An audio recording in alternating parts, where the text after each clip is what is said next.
Video காலில் வரக்கூடிய தலைவர் அல்ல, வீட்டுக்கே வரக்கூடிய தலைவர், தமிழக வெற்றி கழகத்தினுடைய தலைவர் தளபதி அவர்கள். பாஜகவுடன் கூடி குழைந்து கூட்டணி போக திமுகவோ அதிமுகவோ இல்லை. நம் தமிழக வெற்றி கழகம். பரந்தூர் பகுதி விவசாய பெருங்குடி மக்களை தயவு செஞ்சு நீங்க நேர்ல சந்திச்சு பேசுங்க. எல்லாத்தையும் கடந்து போகணும்னு நீங்க நினைச்சீங்கன்னா பரந்தூர் பகுதி விவசாய மக்களையும் பொதுமக்களையும் நானே அழைச்சிக்கிட்டு வந்து தலைமை செயலகத்துல உங்களை நேர்ல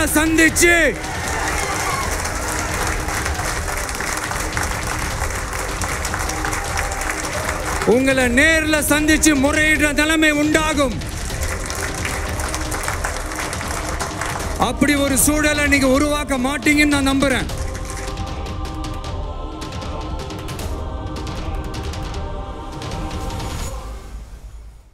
நீங்கள் யோசித்திருக்கலாம், 18 தீர்மானங்கள் சொல்லிட்டோம், தீர்மானம் 2 என்னாச்சு, தீர்மானம் 1 என்னாச்சு?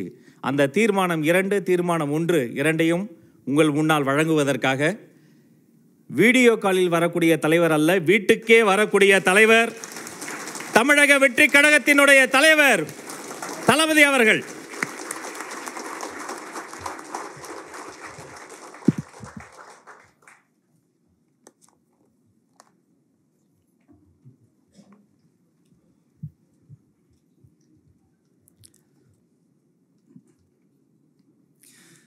தீர்மானம் 2. கொள்கை எதிரிகள் மற்றும் பிளவுவாத சக்திகளுடன் என்றைக்கும் நேரடியாகவோ மறைமுகமாகவோ கூட்டணி இல்லை.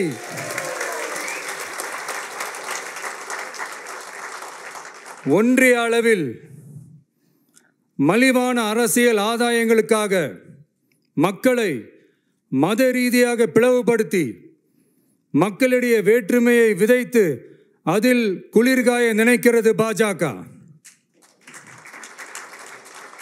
அவர்களின் இந்த விஷமத்தனமான வேலைகள் வேறு எங்கு வேண்டுமானாலும் எடுபடலாம், ஆனால் தமிழகத்தில் ஒருபோதும் எடுபடாது.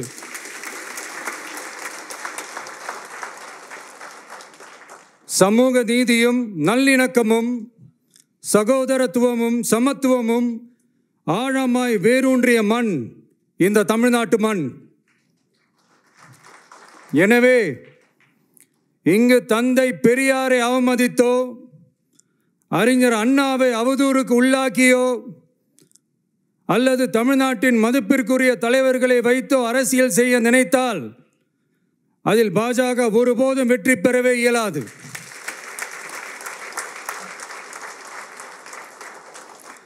சுயநல அரசியல் லாபங்களுக்காக பாஜகவுடன் கூடி குழைந்து கூட்டணி போக திமுகவோ அதிமுகவோ இல்லை. நம் தமிழக வெற்றி கழகம்.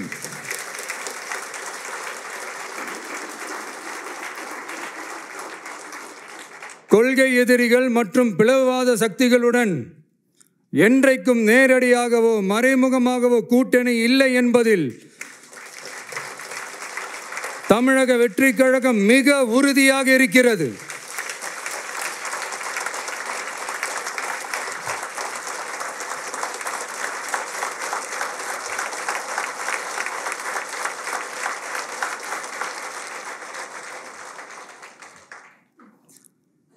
கூட்டணி என்றாலும் தமிழக வெற்றி கழகம் தலைமையில் அமையும் கூட்டணி எப்போதும் திமுக மற்றும் பாஜகவுக்கு எதிரானதாகத்தான் இருக்கும் என்பதையும்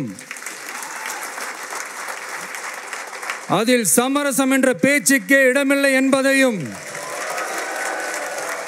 உறுதிபட செயற்குழு வாயிலாக தெரிவித்துக் கொள்கிறோம்.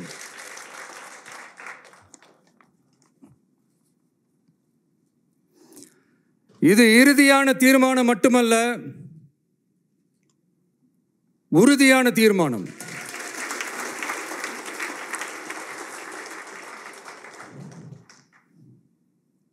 தீர்மானம் 1. நாம எல்லாருக்குமே வாழ்வாதாரம் இருக்கு, இல்லைன்னு சொல்லல. ஆனா நம்ம எல்லாரோட வாழ்வாதாரத்துக்கும் அடிப்படையாக இருக்கிறதுல விவசாயிகளும் ரொம்ப முக்கியமானவங்க. அப்படிப்பட்ட நம்ம விவசாயிகளுக்காக அவங்க கூட நிற்க வேண்டியது நம்ம கடமை. அந்த கடமையை நாம் சரியாக செஞ்சே ஆகணும். கண்டிப்பாக நாம் விவசாயிகள் பக்கம் எப்பவும் நிற்போம், நிற்போம், நிற்போம், நின்னே தீருவோம். பரந்தூர் விமான நிலைய பிரச்சனை தொடர்பாக தமிழ்நாடு முதலமைச்சர் மாண்புமிகு திரு மு.க. ஸ்டாலின் அவர்களுக்கு ஒரு கடிதம் எழுதியிருக்கிறோம். அதை நான் இங்கே கொஞ்சம் படித்து காட்டுறேன்.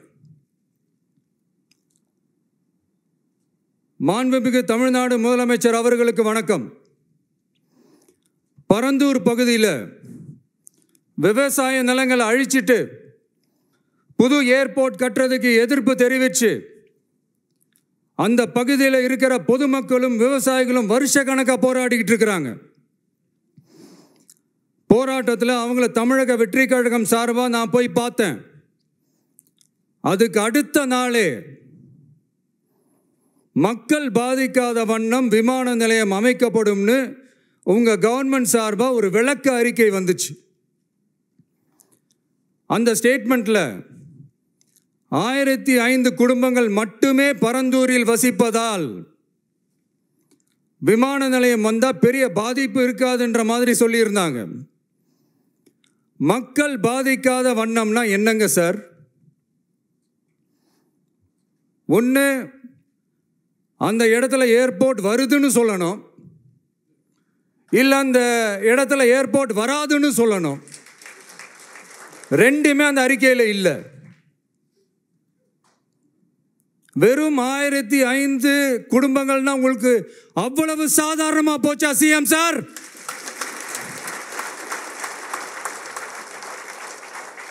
$15,000 மக்கள், அந்த மக்களும் நம்ம மக்கள் தானே. ஏன் அந்த அக்கறையோ அந்த மனிதாபிமானமோ உங்ககிட்ட இல்லை? எதிர்கட்சியா இருந்தா மட்டும்தான் மக்கள் மேல உங்களுக்கு அக்கறை இருக்குமா?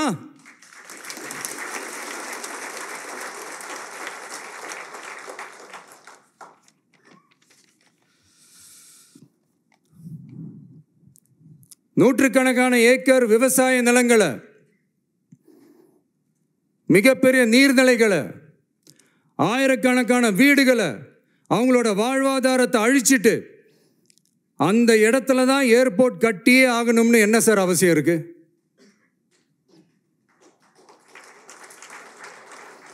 அப்புறம் எப்படி சார் நீங்க உங்களை மக்களின் முதல்வர்னு நான் கூசாம சொல்றீங்க?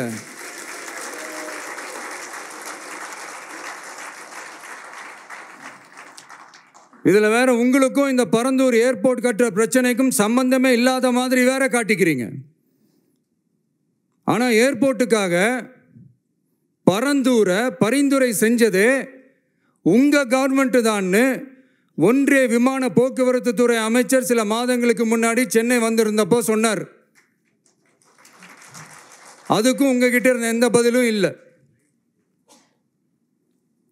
இந்த சூழ்நிலையில் பரந்தூர் விமான நிலைய பணிகளுக்காக விவசாய நிலங்களை கையகப்படுத்த கடந்த 25/6/2025 அன்னைக்கு உங்கள் கவர்மெண்ட் தான் அரசாணை பிறப்பிச்சிருக்கு.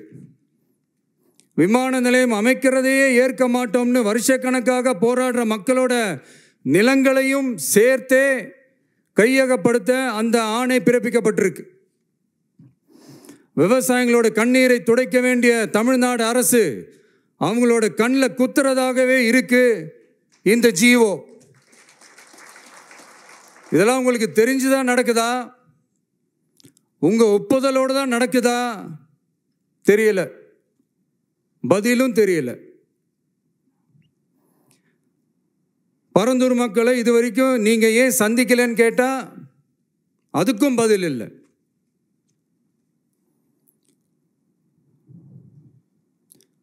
நான் இந்த பரந்தூர் போராட்டக்காரங்க அந்த மக்களை ரீசெண்டாக நான் சந்தித்தேன். அவங்க சொன்னதையெல்லாம் கேட்கும்போது உண்மையிலே ரொம்ப கஷ்டமாக இருந்தது. இப்போ ஒன்றும் குறைஞ்சிடல சிஎம் சார்.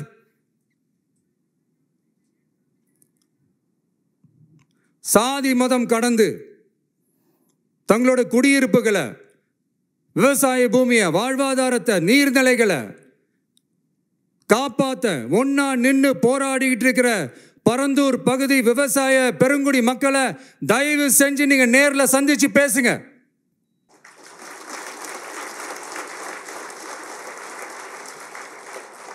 உங்களுடைய அமைச்சர்களோ இல்ல உங்களுடைய அதிகாரிகளோ பேசக்கூடாது. நீங்களே நேரில் சந்திச்சு பேசணும். அந்த இடத்துல விமான நிலையம் வராதுன்ற உத்தரவாதத்தை அவங்களுக்கு நீங்க கொடுக்கணும்.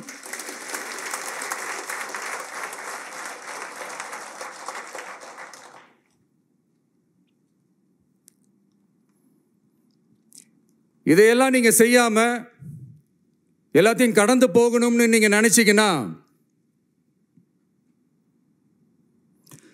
பரந்தூர் பகுதி விவசாய மக்களையும் பொதுமக்களையும் நானே அழைச்சிக்கிட்டு வந்து தலைமை செயலகத்தில் உங்களை நேரில்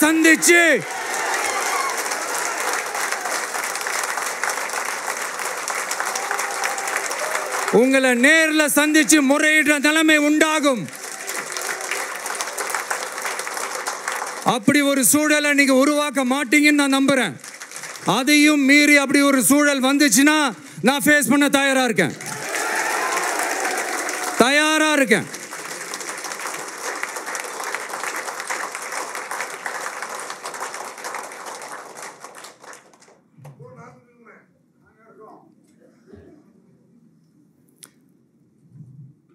நான் பரந்தூர் வந்த அன்னைக்கு நான் ஒரு விஷயத்தை சொன்னேன். அதே தான் இங்கே நான் திரும்ப ரிப்பீட் பண்ணுறேன்.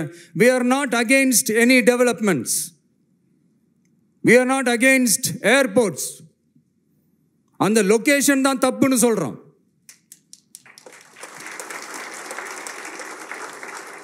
இதை நாங்கள் மட்டும் சொல்லலை, ஏவியேஷன் சேஃப்டி எக்ஸ்பர்ட்ஸ் மென்ஷன் பண்ணியிருக்கிறாங்க. that place is not fit for airport. Pilots அங்கே ஏர்கிராஃப்டை லேண்ட் பண்ணுறதுக்கு they might face a lot of problemsன்றது கூட அதில் மென்ஷன் பண்ணியிருக்கிறாங்க. அது மட்டும் இல்லை, அந்த வாட்டர் பாடிஸை அழித்து அதுக்கு மேலே ஏர்போர்ட், அந்த பில்டிங்ஸ், அந்த ரன்வேஸ் இதெல்லாம் வந்ததுக்கு அப்புறம் ஒரு மழைக்காலமோ இல்லை ஒரு floods டைம்லையோ the whole Chennai city will be flooded. இதையும் அதில் மென்ஷன் பண்ணியிருக்கிறாங்க. ஸோ இதெல்லாம் மைண்டில் வச்சுக்கிட்டு தயவு செஞ்சு please take a call. Thank you. நன்றி, வணக்கம்.